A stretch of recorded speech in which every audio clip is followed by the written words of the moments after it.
Imagine walking down the streets of Monaco and spotting a woman stepping out of $1 million supercar in front of a yacht twice the size of your house. Who are these women who seem to live in a world where luxury is just normal? Stay with this, because what you're about to discover about the richest women in Monaco will completely change the way you think about wealth, power, and influence. Behind every luxury car engine and diamond-studded lifestyle moment, there's a story of power moves, generational wealth, and quiet control.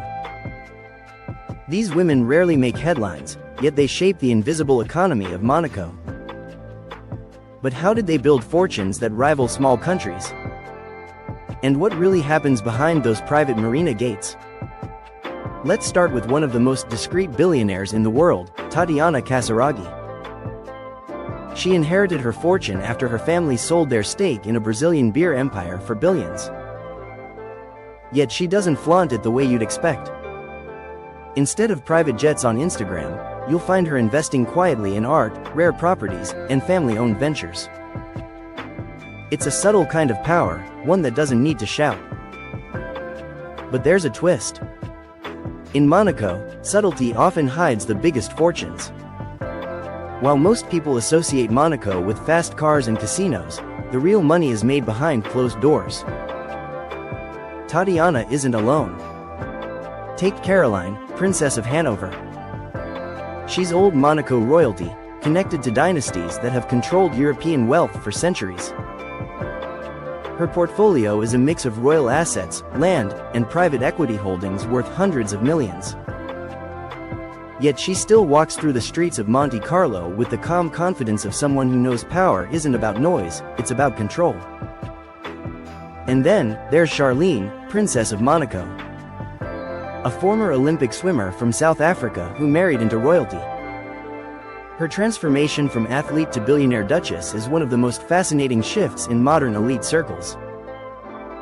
She's often seen at the helm of her own yacht, hosting charity galas that attract the richest people on the planet.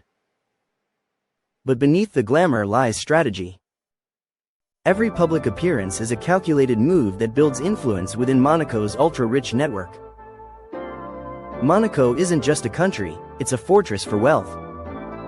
Only 2 square kilometers in size, yet home to more billionaires per capita than anywhere on Earth. It's not just about the lifestyle.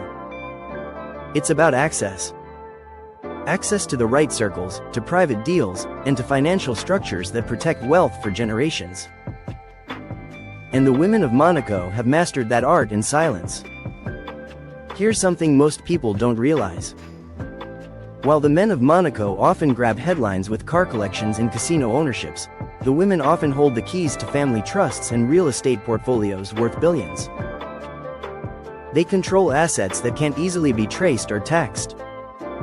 And that's where the real power lies. Every luxury moment you see in Monaco, every champagne glass raised on a yacht deck, is built on decades of planning and inheritance structures. The richest women here aren't just rich. They're strategic. They invest in art, land, and private companies that generate wealth while keeping their names out of the spotlight. Now, imagine this. You're standing in Port Hercules, looking at a row of yachts worth over $500 million. One of them belongs to a woman whose name barely appears online. Yet she earns more in a single year from her art collection than most celebrities make in a lifetime. This is how quiet money works in Monaco. Let's talk about one of the most fascinating aspects of their wealth, supercars. While most people see them as status symbols, in Monaco they're also investments. Limited edition Ferraris, Bugattis, and McLarens are purchased and stored in private garages that look more like museums. Each car can appreciate over time, sometimes faster than real estate. Some of these women own collections valued at over $100 million, yet you'll rarely see them drive them. The cars are assets, not toys. But the lifestyle doesn't stop on land.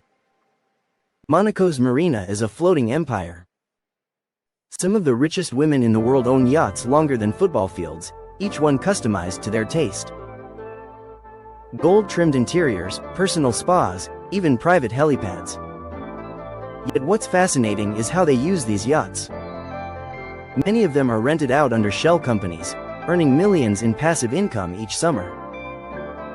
Even leisure becomes business. Here's where it gets even more interesting. Monaco's luxury lifestyle isn't just for show, it's part of an economic ecosystem. Every outfit worn at the Grand Prix, every gala dinner at the Hotel de Paris, is an opportunity to make deals. Behind every smile, there's a silent negotiation happening. It's not about who looks richest. It's about who owns the most influence. And that's the key. Influence. These women have learned that influence is more powerful than visibility. They fund charities, sit on global boards, and quietly own stakes in international brands. It's a form of wealth that doesn't need validation. They move differently, think long-term, and never chase attention. You might think they spend recklessly, but the truth is the opposite. Every purchase is strategic. The jewelry doubles as investment-grade assets. The real estate they own across Europe is placed under holding companies for tax optimization. Even their private jets are registered through complex financial structures to minimize liability. It's the kind of financial literacy that most people never get taught. Now let's talk about how they protect their wealth. Monaco's zero-income tax policy is only part of the story. The real secret is in how assets are structured. Many of these women come from families that built generational wealth through foundations and trusts. These entities don't just preserve money, they preserve power. It means wealth passes through generations without losing control. And yet, amidst all this luxury, there's a paradox. The richer they get, the quieter they become. Because in Monaco, privacy is the ultimate luxury.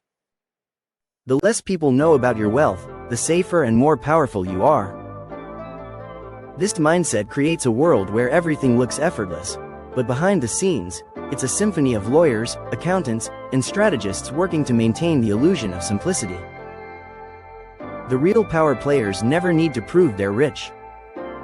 They let the environment do that for them. Still, not all wealth here is inherited. A few women in Monaco have built empires from scratch. Entrepreneurs in fashion, tech, and real estate who moved to Monaco not just for the beauty, but for the financial ecosystem it offers. One example is an art collector who turned her passion into a multi-million-dollar business by curating exhibitions for the ultra-rich. Another is a designer whose clientele includes royal families across Europe. These self-made women represent a new wave of Monaco billionaires, modern, strategic, and connected. Here's something to think about. While most people chase luxury, these women build it. They own the hotels, the brands, the yachts, and even the streets where luxury is displayed. They don't just consume wealth, they control the systems that create it. And maybe that's the biggest lesson Monaco teaches us about wealth. It's not about how much you spend, it's about how much you own quietly. The richest women here don't compete for attention. They compete for control. Think about that the next time you see a luxury car fly past or a yacht glide across the Mediterranean. Somewhere behind that tinted glass could be a billionaire woman whose name you'll never hear but whose influence shapes entire industries. What's most fascinating isn't their money, it's their mindset. They think generationally, not transactionally. Every decision is made with decades in mind. And that's the invisible pattern behind Monaco's richest women. Because in the end, the true luxury isn't the supercar, the yacht, or the mansion. It's the ability to live in absolute control of your wealth, your privacy, and your future. And that's why Monaco remains the ultimate playground for the world's quietest billionaires.